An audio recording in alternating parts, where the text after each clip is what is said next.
What's the state of your website? If you're looking for a new digital experience platform, or DXP, to run your digital experiences, I have the book for you. The Agile Brand Guide to Digital Experience Platforms is part of my best-selling series of MarTech books. In this book, I explore and demystify DXPs and look at the roles a digital experience platform should play, the different types on the market, as well as how to initially evaluate platforms, then how to best implement a DXP once you've selected it.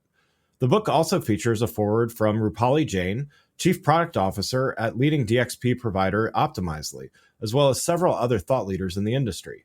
Learn more and get a copy in print or digital now by going to the Agile Brand Guide website at www.agilebrandguide.com.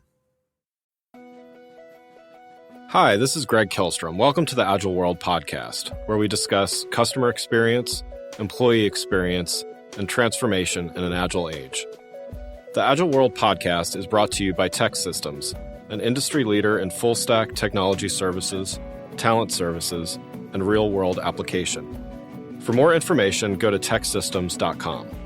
To read more about the topics discussed on this show, you can go to my website at theagile.world and read my latest articles or get a copy of my latest book, The Center of Experience, a blueprint for creating an experience-led organization, now available on Amazon and other retailers. My name is Greg Kihlstrom, and I'm the CEO and co-founder of CareerGig and host of the Agile World podcast. I'm excited to introduce the final episode of a special three-part series about how the COVID pandemic has impacted technology roadmaps and how enterprises are leveraging cloud technologies to build resiliency. Brought to you by TEKsystems, an industry leader in full-stack technology services, talent services, and real-world application. Today, we're going to talk about how organizations are recalibrating technology roadmaps while pivoting and prioritizing the big rocks crucial to creating a resilient enterprise in a new digital economy. To help me discuss this topic, I'd like to welcome the Vice President of Technology Products and Services at TEKsystems, Ricardo Madan. First, why don't you tell me a little bit about your background and what you do at TEKsystems? Sure, and it's great to be here. Thank you for having us on again, Greg. Absolutely. And relative to what I do at TEKsystems, for the last time you had me on the show, I am still blessed to to lead our technology practice, technology solutioning, and service delivery functions here at TEKsystems Global Services. So they have not seen fit to change the job description yet. Still doing the same stuff, and very happy to be doing the same stuff. Great. Well, yeah, I'm looking forward to talking with you again. So let's start this episode by talking about a topic that seems to have gained even more traction during the pandemic, digital transformation. So when we talk about digital transformation or becoming a digitally enabled organization, what does that mean to you? For us, it simply means leveraging modern technology and modern methods to solve business problems and ultimately enhance our customer value, our customer experience. Really, really simple. Academically, though, I do like how George Westerman describes digital transformation and enabling digital transformation side of an organization. And George is the principal research scientist at MIT, author of a really cool book, Leading Digital, if anybody wants to check that out.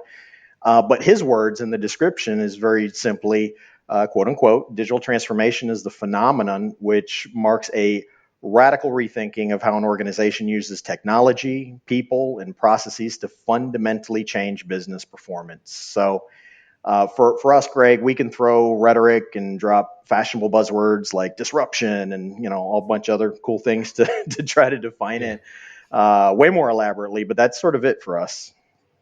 Great. Well, it's certainly amazing to witness the pace of change and the acceleration we've seen during the pandemic. Let's talk a little bit about how this global pandemic has altered the landscape and cloud's role in helping organizations rebuild and return to growth.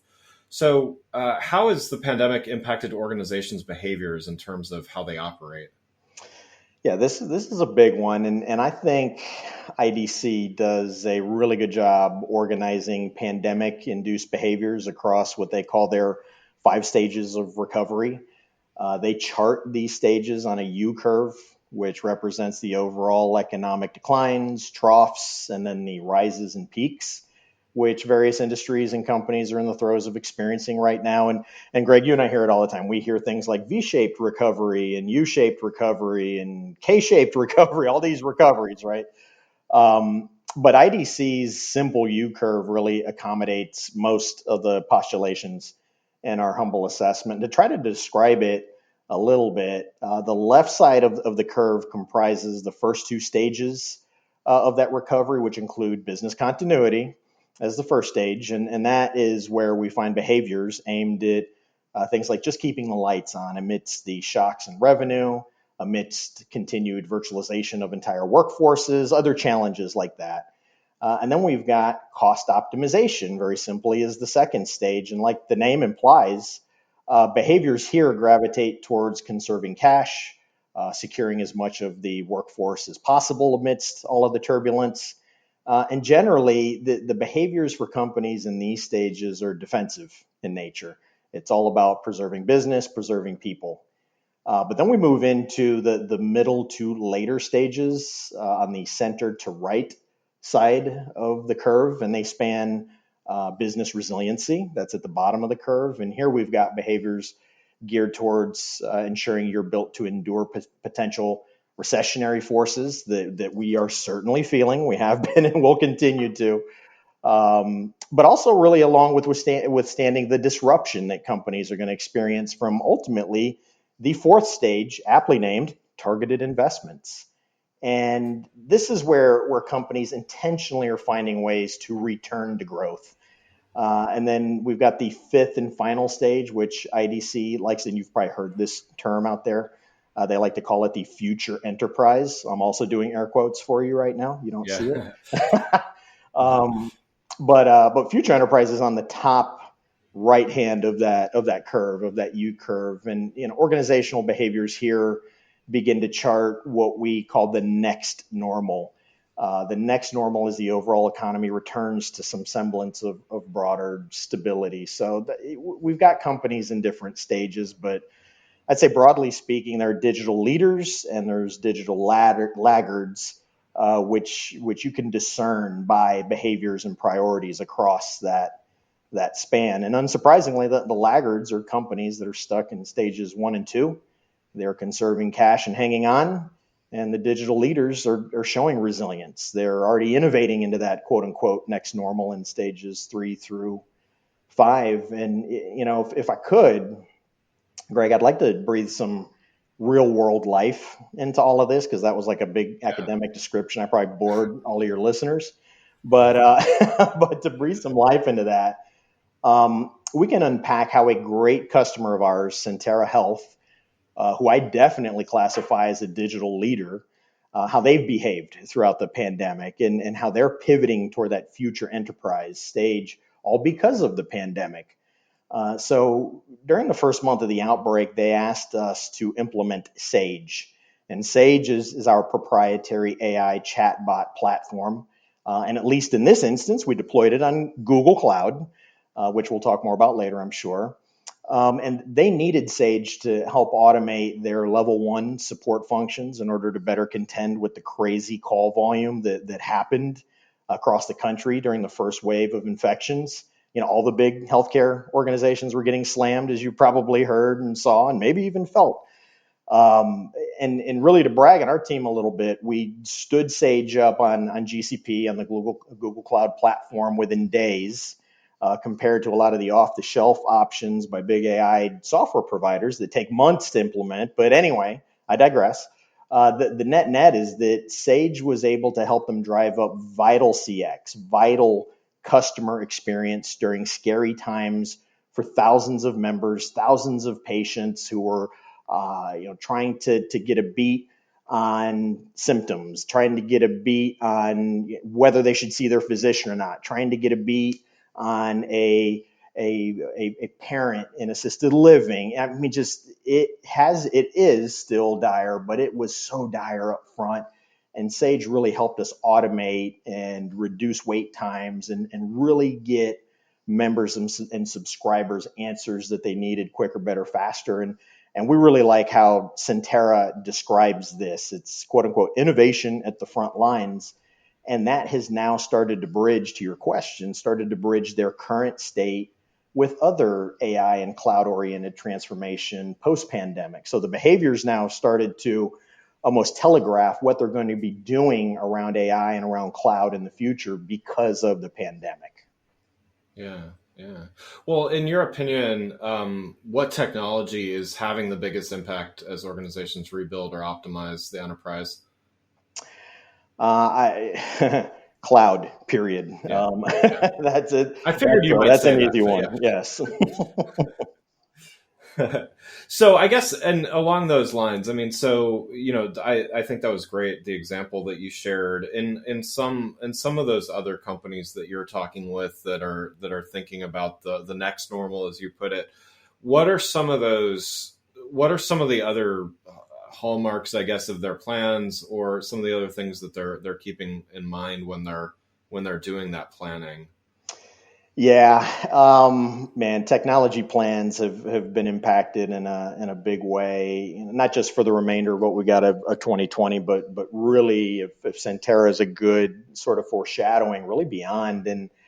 And while these plans have been volatile since March, many companies' tech charters really are finding a way to steam ahead. So if we just stay on the transformation track within the kind of full range of technology plans, we're seeing 59% of IT decision makers saying that pressures stemming from this pandemic are actually accelerating their digital transformation modernization efforts. And further to that end, despite obvious budget concerns, obvious kind of volatility around how companies are being stewards of their capital right now, global spending on transformation and modernization technologies and services are forecasted to grow more than 10% by the end of this year to 1.3 trillion, and that's trillion with a T. I mean, it's still huge to your question, but Yeah, the spending on digital tools has not been negatively impacted as much as other areas of IT. Mostly the large scale projects that have been underway are kind of kept intact if they're part of the broader strategy. So that's a reassuring thing for all of us. And to try to breathe life into some of this, we've got an amazing customer, a global airline, definitely a household name, that even in spite of the pandemic that we all know has certainly impacted yeah, airlines, has certainly impacted transportation. They've kept us engaged in migrating and modernizing a fleet of customer-facing applications to AWS, Amazon Web Services, because they're able to lower technical debt, they're able to lower TCO, they're able to enhance CX and customer experience. So this program is still intact since we were able to affirm the value to the business, even in light of this sharp drop in airline traffic and revenue and all that. So it's been very, very reassuring that plans whose business cases are tight and are quantified, they're typically still marching forward. yeah, We see a lot of new things too, like digital exhaust, and that there's. But I think the good news is that if you're proving your business case and your value, the plans are staying intact and they're expanding into that next normal. yeah. So, I mean, clearly a lot of organizations are adopting the cloud and have already adopted it. And, so for those that either are still considering either a move or moving some of their legacy applications and things to the cloud, what are some of the big rocks that organizations need to first consider or prioritize before they integrate with the cloud? Yeah, that's a good place to go. And I'd say simply value, vision, and expectations are really non-negotiable. Big Yeah, rocks. We found that unless companies possess aggressive agreement on the business value they're looking to derive from an app cloud migration or a modernization effort, and unless they hold themselves accountable to measurable expectations, they'll usually be really unhappy with the results. And that there's a really pathological trick in there that we're seeing a trickle down affecting and negatively impairing other modernization and transformation efforts inside of the organization that will start to stall out like dominoes. Oh, and the company executives also, in terms of big rocks, need to be active sponsors of these initiatives, or really the projects just become victims to politics, interorganizational budget pressure, stuff like that. So it sounds super obvious that any business would really nail down their goals and outcomes with executive sponsorship before jumping in the cloud pool or any transformation pool, but really you'd be surprised. So setting a vision and goals for the why behind doing cloud, having very measurable expectations to holding yourself accountable to, very vital.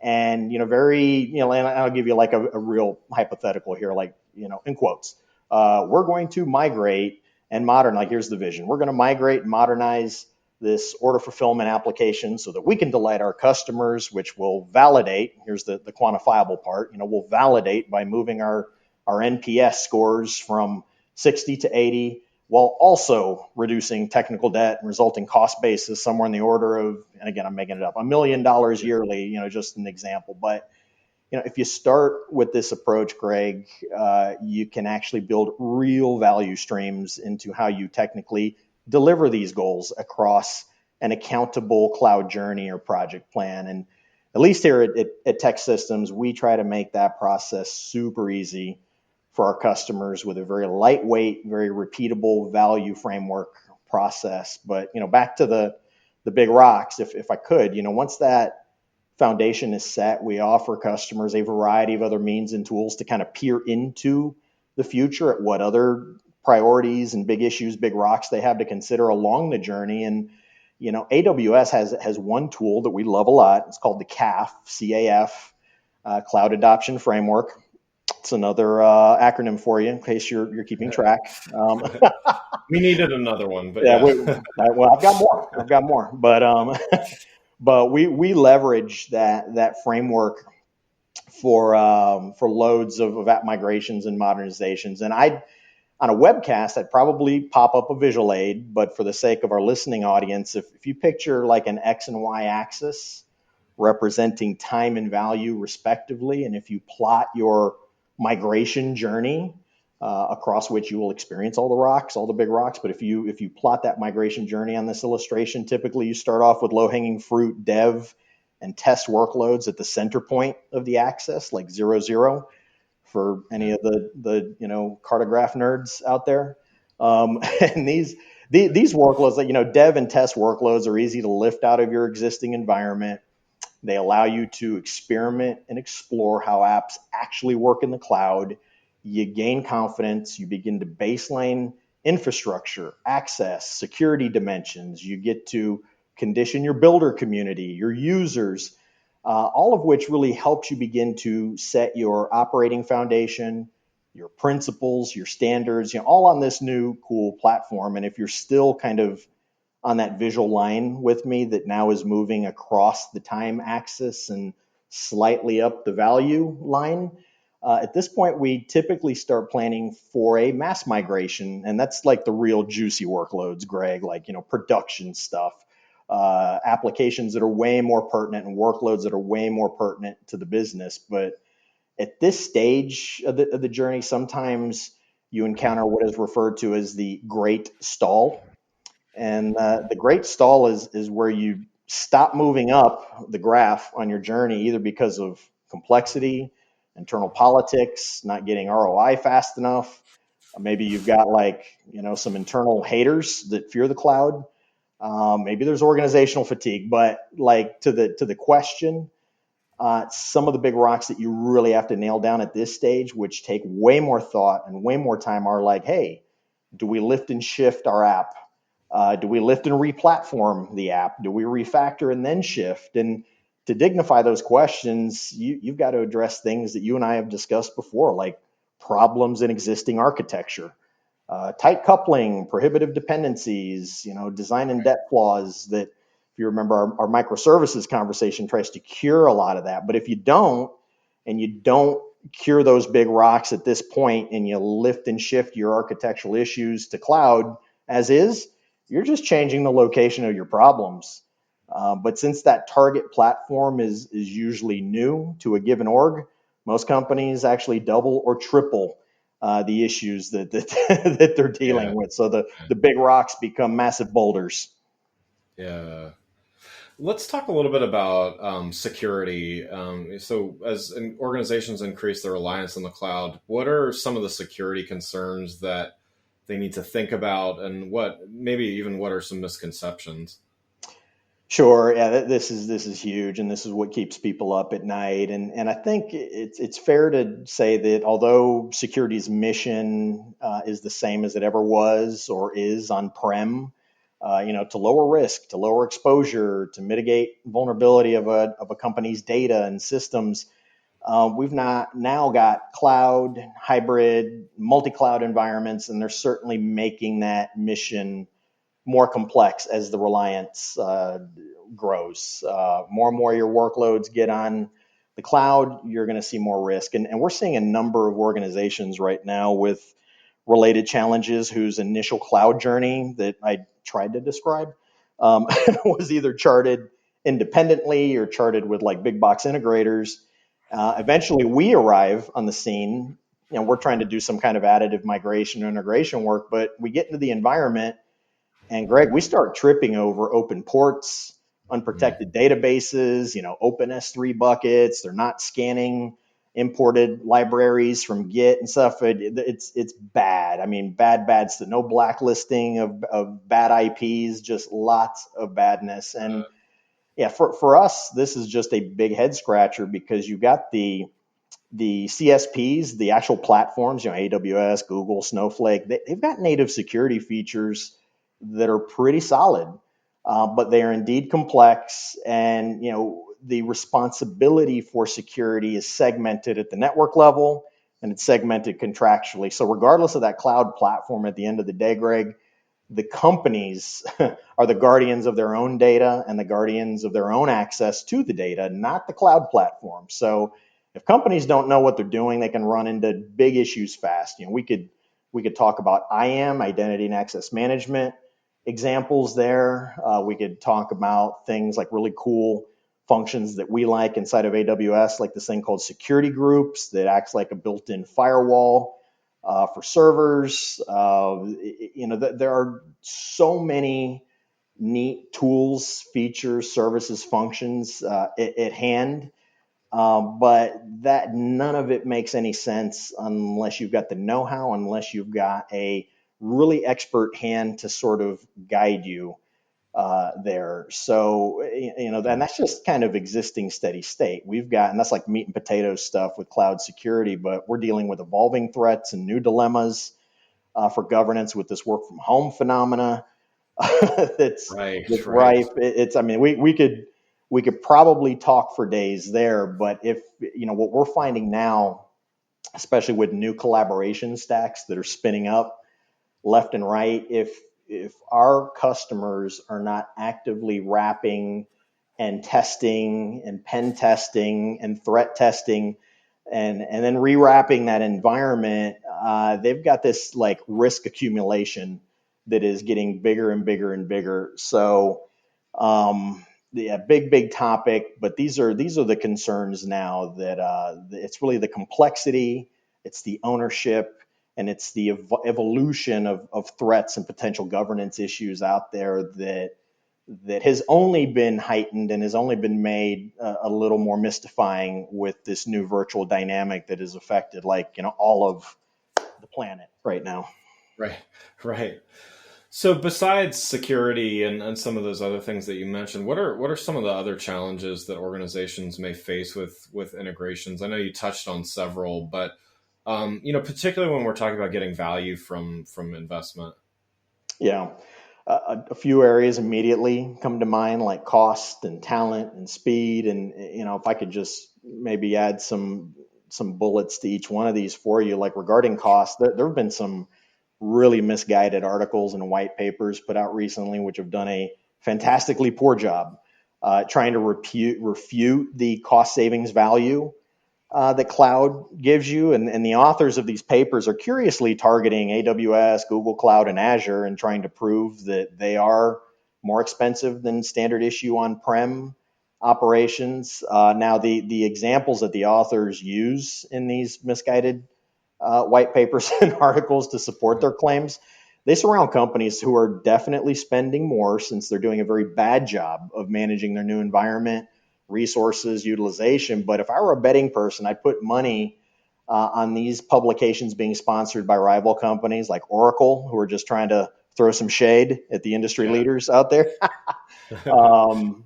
But and instead of innovating and focusing on customer value, you've got the kind of rivals and the haters that are trying to sort of market and defame their way against the cloud tide. But that said, cloud is definitely more expensive unless you know how to responsibly operate that environment.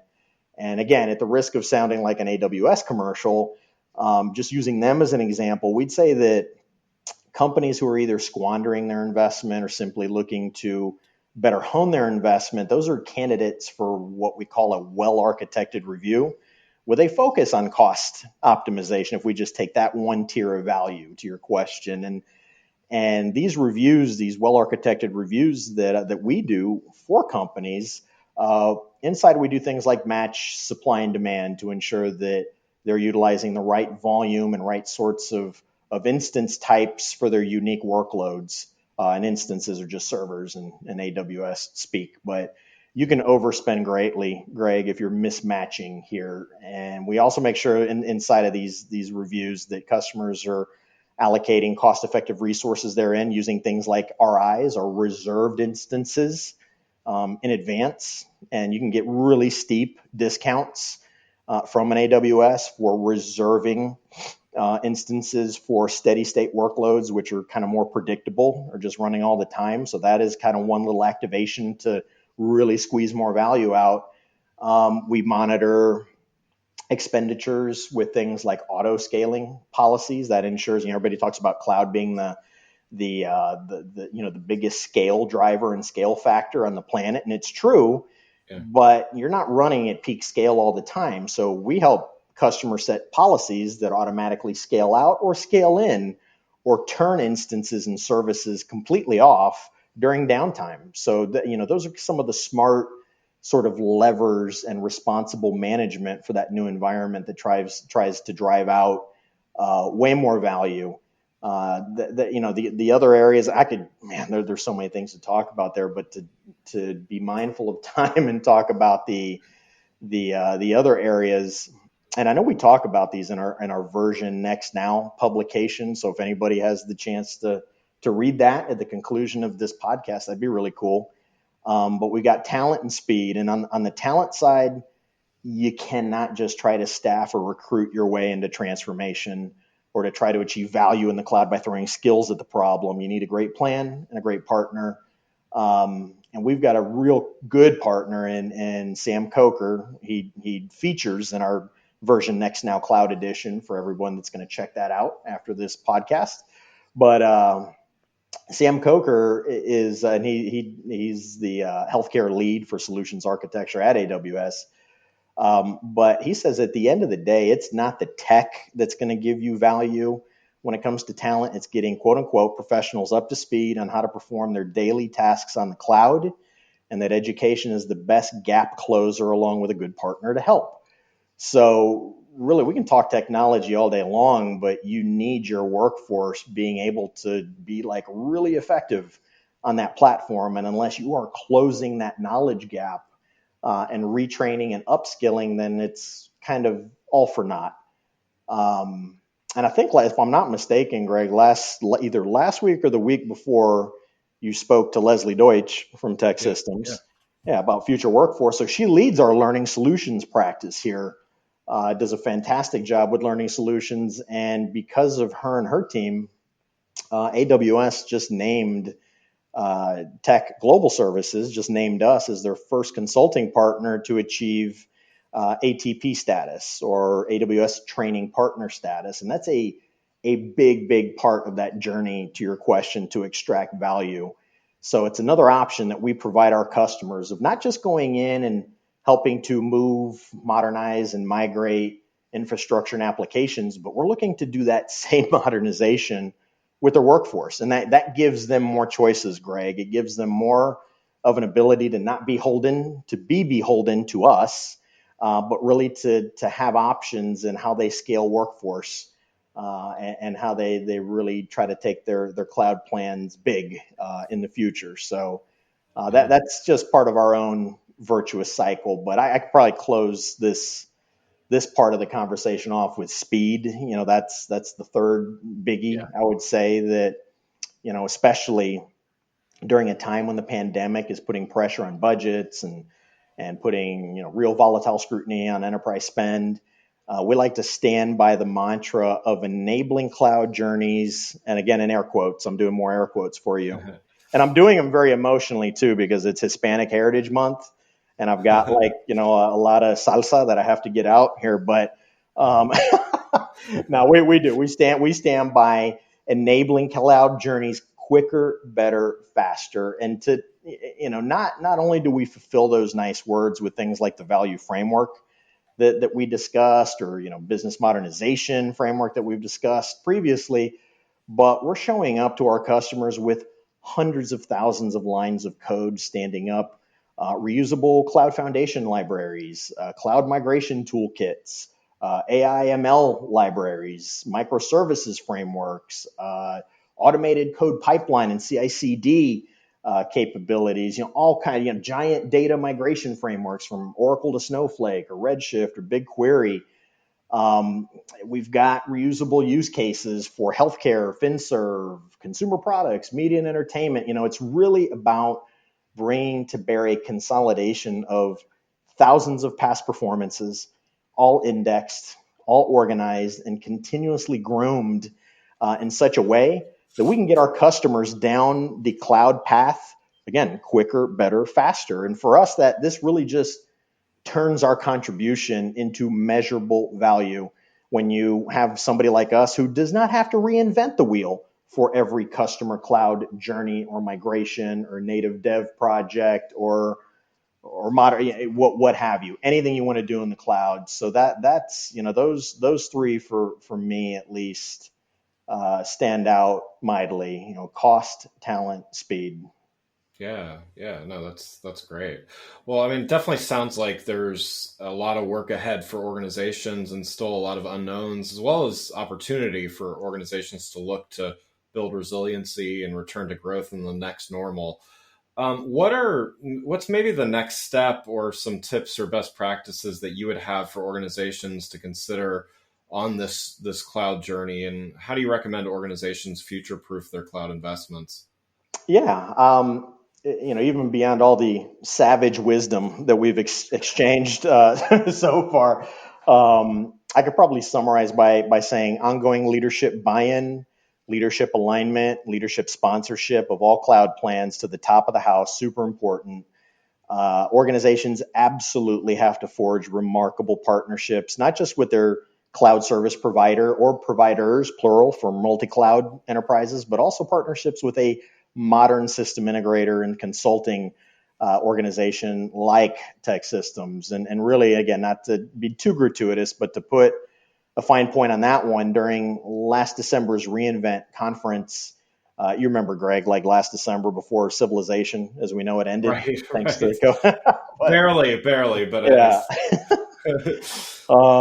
But Andy Jassy, AWS's CEO, talked about this sort of modern partner as the new guard, in quotes, of SIs, system integrators who really provably deliver quicker, better, faster across all the emerging platforms out there. So, that is key. That real modern new guard SI and consulting partner. But on the talent topic we covered, I'd say creating more bandwidth for your knowledge workers, free up your best people, and really have a program on developing more of your best people, boot camps, upskilling, next gen workforce programs that Leslie shared. Really, really important that organizations empower their employees to chart their own future.